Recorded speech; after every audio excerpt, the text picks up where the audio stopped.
Sumit Gupta, welcome to the Human Capital Innovations Podcast. Thank you. Thank you, John, for having me.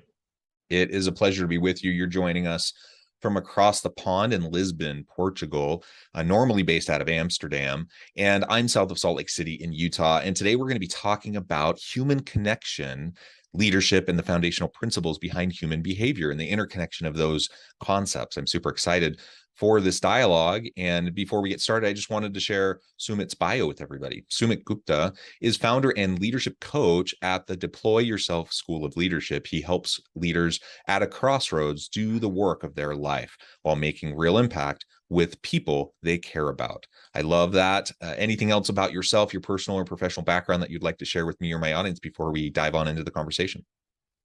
I think I have a very interesting background. We can talk about it for ages, but I think the key aspect here is that everything that I do and that I give back is based on my own journey of how I started as an engineer, as an introverted techie, and then I found my passion for people. And what I do is entirely focused on people and leadership and teams, which is quite a big turn if you know how geeky and how introverted techies can be.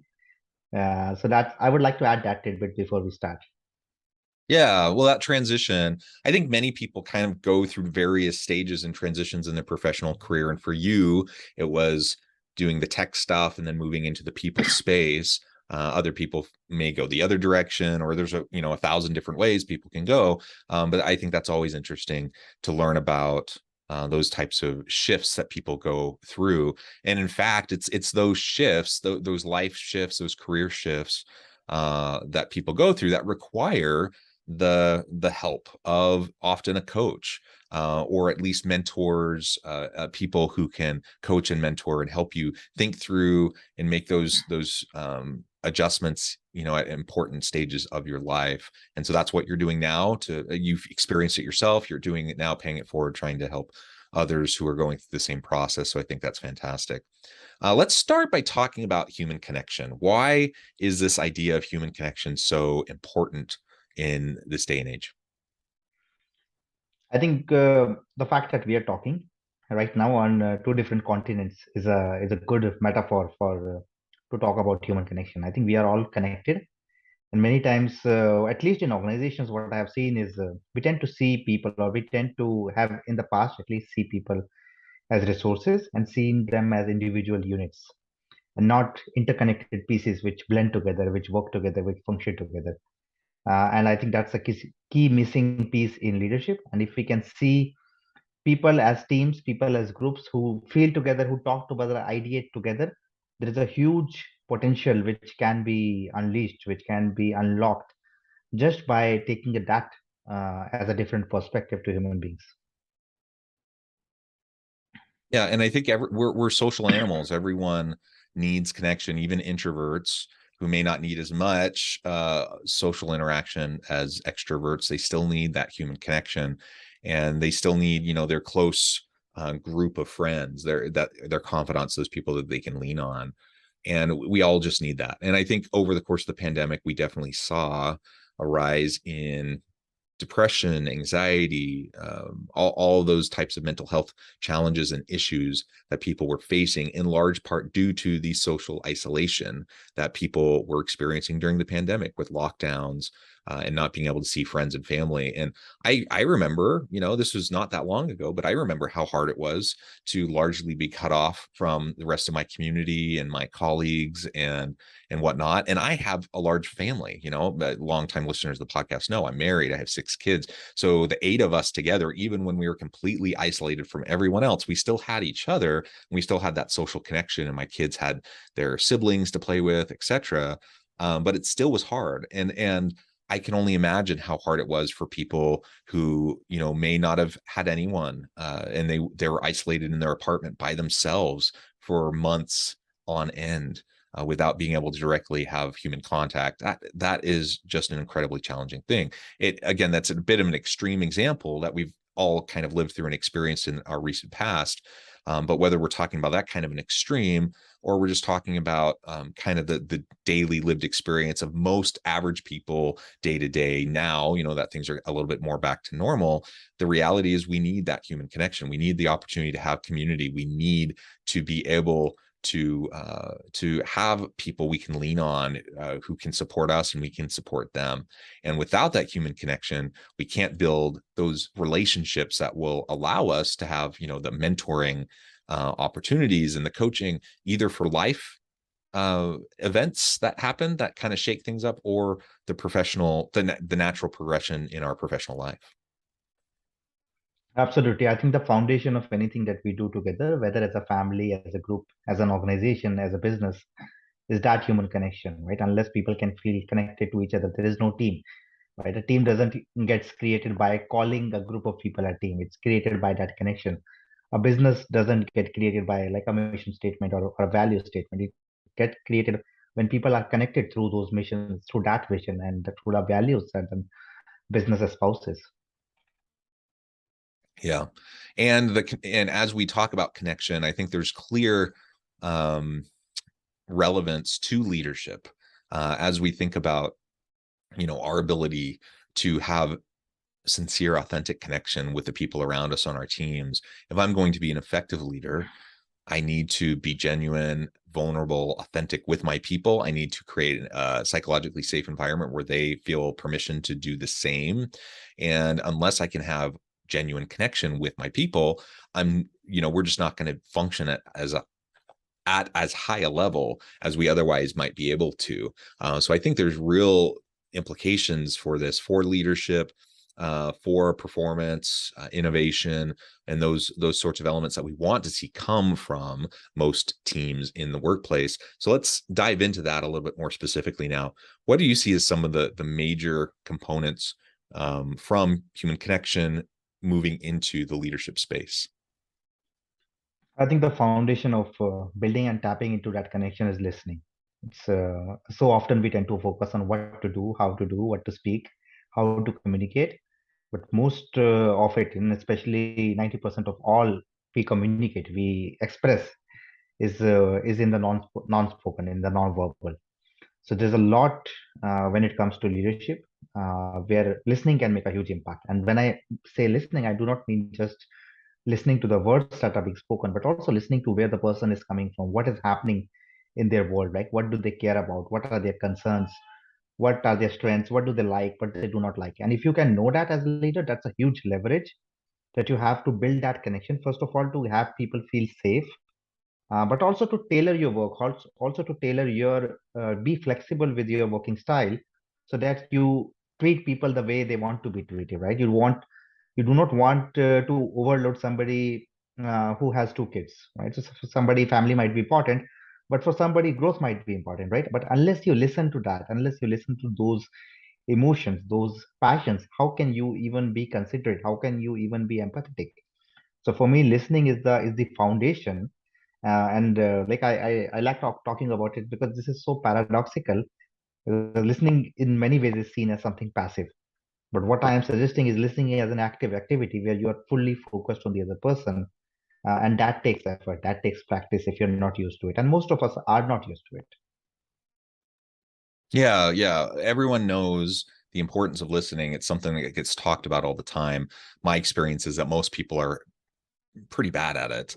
The type of listening we're talking about, the real active listening, being present, like physically, emotionally, connected and present with the person sitting in front of you to have that conversation. That is something that I think is just a challenge. And because everyone has their stuff, everyone has their own baggage, everyone has their own stuff going on in their head, their own internal dialogue. And depending on the nature of the conversation that we might be having, I might get defensive, and then immediately, rather than being there with the person, I'm thinking about my defensiveness and what the next thing is I'm going to say. Or if I have some sort of preconceived agenda, I have something I want to do to fix this person or to fix this situation, or whatever, I'm not just being present there, listening and hearing and learning. And that's a really hard thing. And I think the best leaders, while there do need to be, directed performance conversations at times, where there's corrective action that needs to be taken, where behavior needs to change, etc.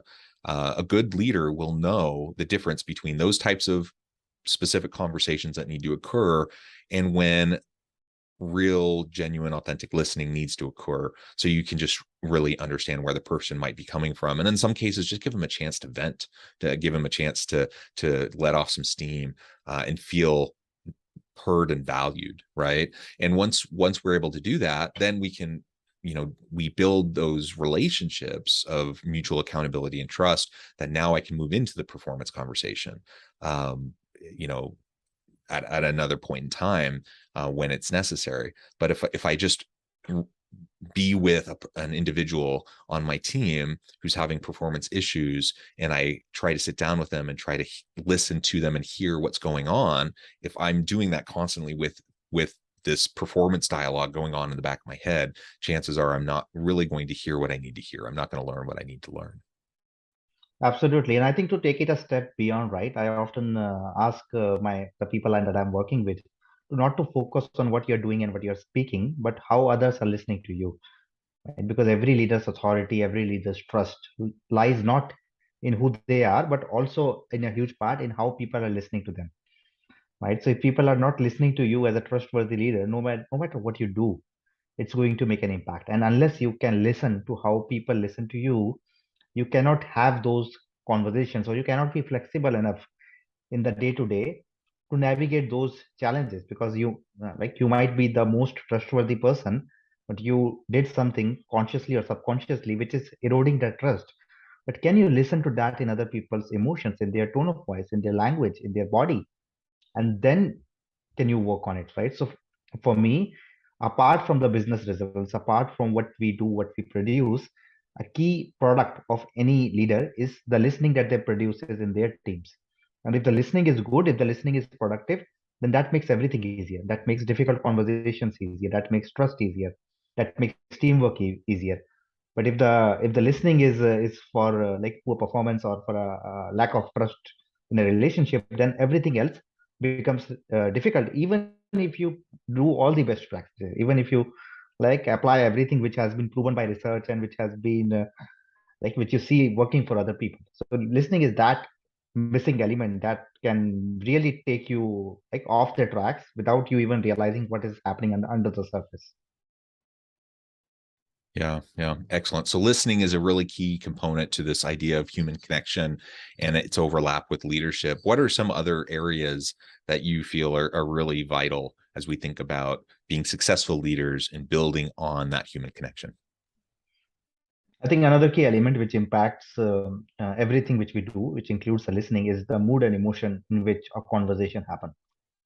Right. So the same words being spoken, but being spoken in two different moods or emotions, are basically two different conversations. And many people are not aware of that. Right. What is the right mood for this kind of a conversation? And then is my team in that right mood? And then if not, then what am I doing about it? Right. So instead of focusing on the product, the outcome, focus on mood as an outcome, right? So let's say I'm doing an offsite, but I'm doing it on a Friday afternoon. There is no space when people are tired, when people are stressed, to do that kind of big picture thinking. It's much better. It happens in a location which is not your usual workplace.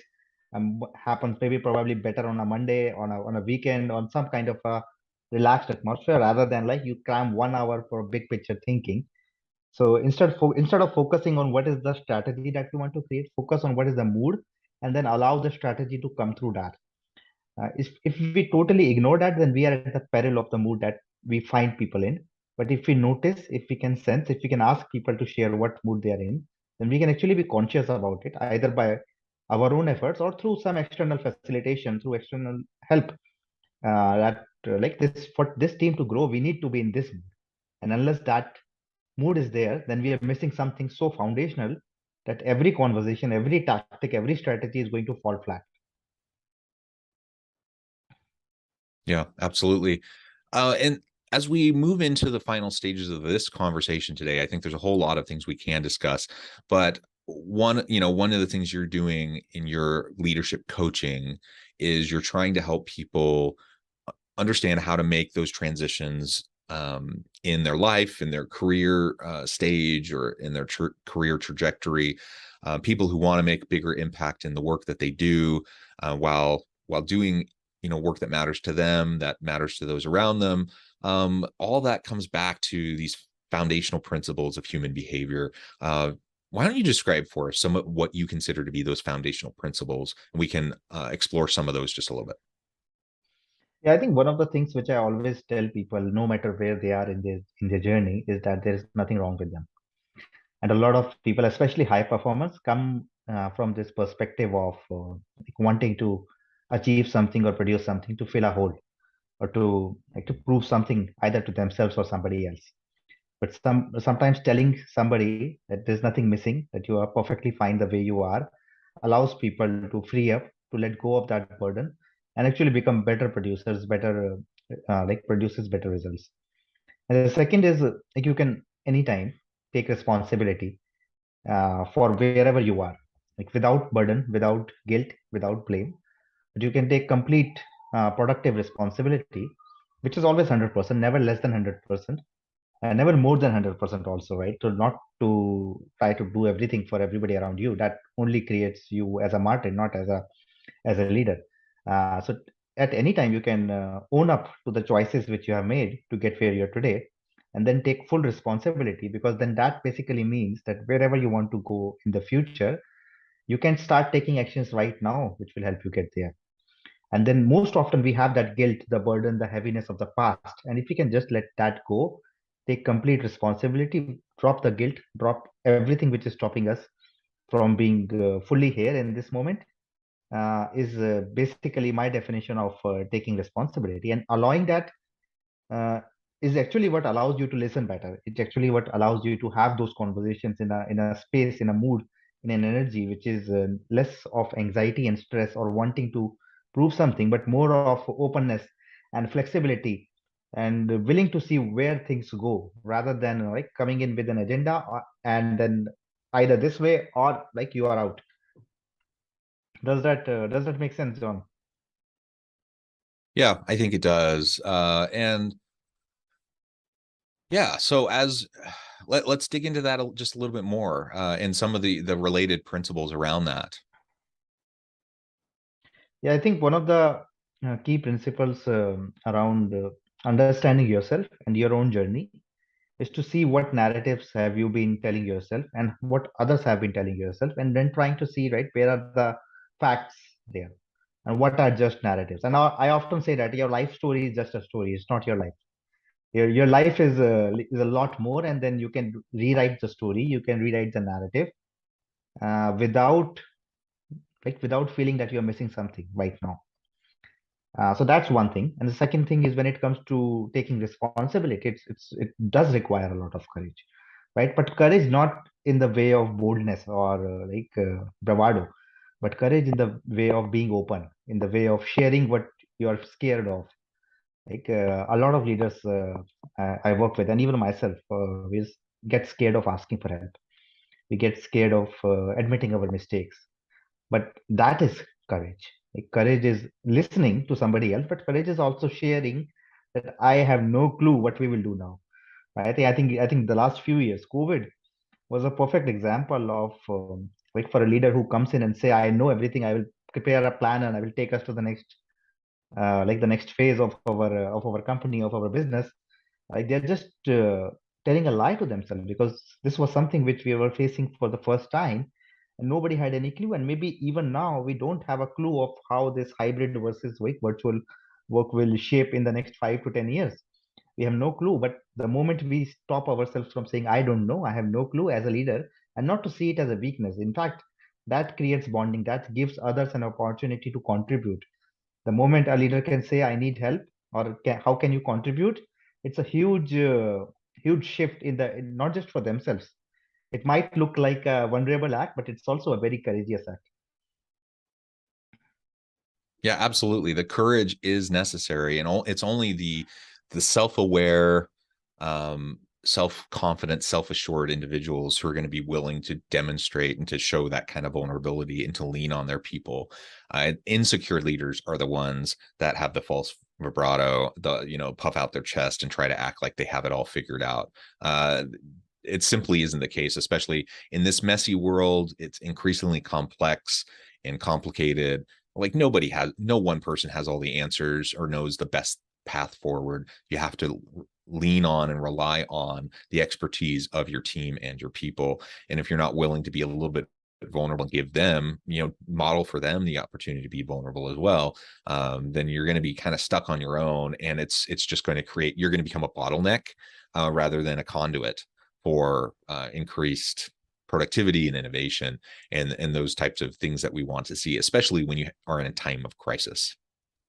Absolutely. And I think one of the key relationships to master for any leader is that relationship with silence, doing nothing, because that is where you deal with all of the insecurity or your fears, or you even become aware, right? Before you have to deal with it, you have to become aware of what is stopping you. And a lot of leaders are in a race to go somewhere, and they really dread, they really feel terrorized by taking a break, by stopping.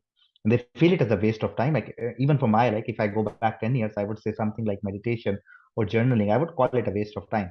But now it's part of my practice. So a key relationship for every leader, I would advise, is to get comfortable with fear, get comfortable with silence, and see what comes up, right? Because whatever is coming up is a very important signal. And again, coming back to listening, right? Can you listen to your own body? Can you listen to your own emotions and what is coming up? If being by yourself making you uncomfortable, then there's a very strong signal here which you need to like listen first of all, and then build up yourself as a leader upon that, right? Otherwise, if you are uncomfortable, then you are also expressing that same energy to everybody around you. Yep, absolutely. Sumit, this has just been a really great conversation. I know at the time I'm going to have to let you go here in just a minute, but before we wrap things up for today, I wanted to give you a chance to share with the audience how they can connect with you, find out more about your work, your team, and then give us a final word on the topic for today. I think my final word would be, Mike, if you have a dream, if you know that there's more to you than the level that you're currently playing at, then you can do that, right? So, and the moment we dream about our biggest dreams, our mind also throws up all the reasons why we cannot do so. Why I'm not like good enough, wealthy enough, I don't have resources, I don't have a team, I don't have a like trust or whatever. But if you have that dream, then you have already you have already taken that step one, and you are already way beyond a lot of people. So if you have that dream, then there is something in you which really wants to, and you know that, and most people know that, right? They have that innate ability and talent to do that. They just sometimes need some help or some space dealing with really settling down and seeing what all is troubling you, and then making sense of it, making that purposeful. So if you, my message would be, if you have a dream, go for it. Ask for help. That's not weakness, that's strength, because that is actually taking you where your biggest dreams in. And in fact, what life is if you cannot like go after your biggest dreams, your most passionate dreams. I think that's life, living a life where every second you are moving towards your dream, irrespective of whether you're succeeding or failing in those endeavors. That's life. So that would be my message. And for anybody who is interested, I'm very active on LinkedIn. I have a podcast which is called Choosing Leadership, and I have a school of leadership which is deployyourself.com. So anybody who wants to reach out to me, feel free to reach out to me through LinkedIn or through any of the other channels that I just mentioned. Wonderful. Thank you so much, Sumit. It's been a real pleasure. I encourage my audience to reach out, get connected, find out more about what Sumit and his team can do for you. And as always, I hope everyone can stay healthy and safe, that you can find meaning and purpose at work each and every day. And